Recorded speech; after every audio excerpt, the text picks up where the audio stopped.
சாய் பக்தர்களுக்கு என் அன்பு வணக்கங்கள். ஓம் சாய்ராம்.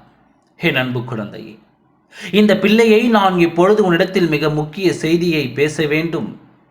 நேரம் உனக்கு இல்லாமல் இருந்தாலும் எனக்காக நேரத்தை ஒதுக்கு. எதுவும் வீணாகாமல் நான் பார்த்துக் கொள்கின்றேன். கண்ணில் பட்டுவிட்டாலே அது உனக்கான செய்திதான் என்று நம்பிக்கை கொள். முதலில் உன் கண்களை நீ நம்ப வேண்டும். பிறருடைய கண்களை நீ நம்பி பிறருடைய வார்த்தைகளை நம்பி இருப்பதால் தான் வாழ்க்கையில் அதிக அளவு நீ இழந்து கொண்டிருக்கின்றாய். என்ன சொன்னாலும் நம்புகிறாய் என்ற பெயரில்தான் உன்னை பல பேரும் ஏமாற்றி வருகிறார்கள். ஒருவர் வாழ்வதும் வீழ்வதும் தன்னுடன் இருப்பவர்களால் தான் என்பதை நீ நம்புகிறாயா இல்லையா? நல்லவர்களாக இருந்தால் அவர்களின் வாழ்க்கையின் நல்ல வழியாக பயணம் செய்யும். உடன் இருப்பவர்கள் தீயவர்களாக இருந்தால் நீ எத்தனைதான் பாதுகாப்பாக இருந்தாலும் உன்னை மீறி உன் வாழ்க்கை பாதை மாறித்தான் போகும். இதை எவரும் ஒப்புக்கொள்வார்கள். யாரும் இதை தட்டி கழிக்க முடியாது, இல்லை என்று சொல்லவும் முடியாது. ஏனென்றால் என்னத்தான் நீ நேர்மையாக இருந்தாலும் உன்னுடன் இருப்பவர்கள் எதிர்மறையை கொடுத்து கொண்டிருக்கும் இந்த நேரத்தில் நேர்மறை காணாமல் போய்விடும்.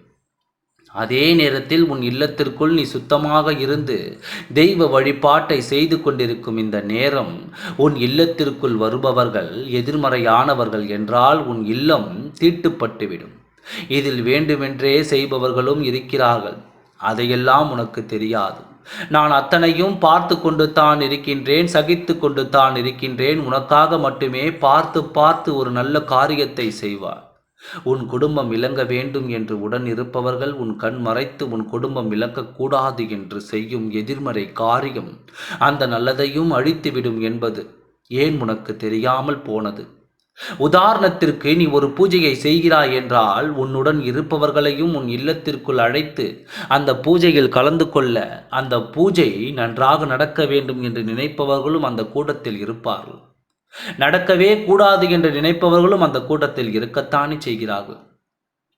எங்கே இதன் மூலம் அவர்களுக்கு நல்லது நடந்துவிடுமோ, எங்கே இதன் மூலம் நம்மளை விட அவள் உயர்ந்த நிலைக்கு போய்விடுவாளோ என்ற அச்சத்தில் அந்த இடத்தில் உன் கண் மறைத்து செய்யும் கேடுதான் உன் வாழ்க்கையை அடித்து கொண்டிருக்கிறது என்பதனை இனி எப்போதுதான் நீ புரிந்து கொள்ளப் போகிறாய். உன்னோடு இருப்பவர்கள் உன் வாழ்க்கையை சேதமடைந்து கொண்டிருக்கின்றார்கள். உன்னுடன் இருப்பவர்கள் உனக்கு பிடித்தவர்களாக இருந்தாலும் அவர்கள் சரியில்லை என்றால் நீ ஒத்துக்கொள்ளாதான் செய்ய வேண்டும். ஒரு சில பேர் உன்னிடம் சொல்லி இருக்கிறார்கள், அவர்கள் சரியில்லை, ஒதுங்கி நிற்கென்று. நீ அவர்களிடம் கோபித்து கொண்டு சரியில்லாதவரை இன்னும் அருகில் வைத்துக்கொண்டு உன் வாழ்வை நீயே ஏமாற்றி வருகிறாய். என் அன்பு குழந்தையே, நட்பு என்று நீ நினைக்கிறாய். அந்த நட்பை முதுகில் குத்தி கிழித்து தள்ள காத்திருக்கிறது அந்த உறவு. வேண்டாம். யாரையும் நம்பி நம்பிக்கை துரோகத்தால் உன் வாழ்க்கை மட்டுமல்லாமல் உன்னை சார்ந்தவர்கள் வாழ்க்கையையும் அழித்து விடாதே. நீதான் தவறு செய்கிறாய் என்றால் உன்னால் பாதிக்கப்படுபவர்கள் என்ன தவறு செய்தார்கள் என்பதை யோசித்து நான் சொல்வதை நல்லபடியாக எடுத்துக்கொண்டு நல்ல முடிவை எடுத்து உன் முடிவை என்னிடம் சொல். நட்பாக இருந்தாலும் ஒதுக்கிவை, நல்ல உறவாக இருந்தாலும் ஒதுக்கிவை. எல்லாம் நல்லபடியாகவே நடக்கும். ஓம் சாய்ராம். நன்றி, வணக்கம்.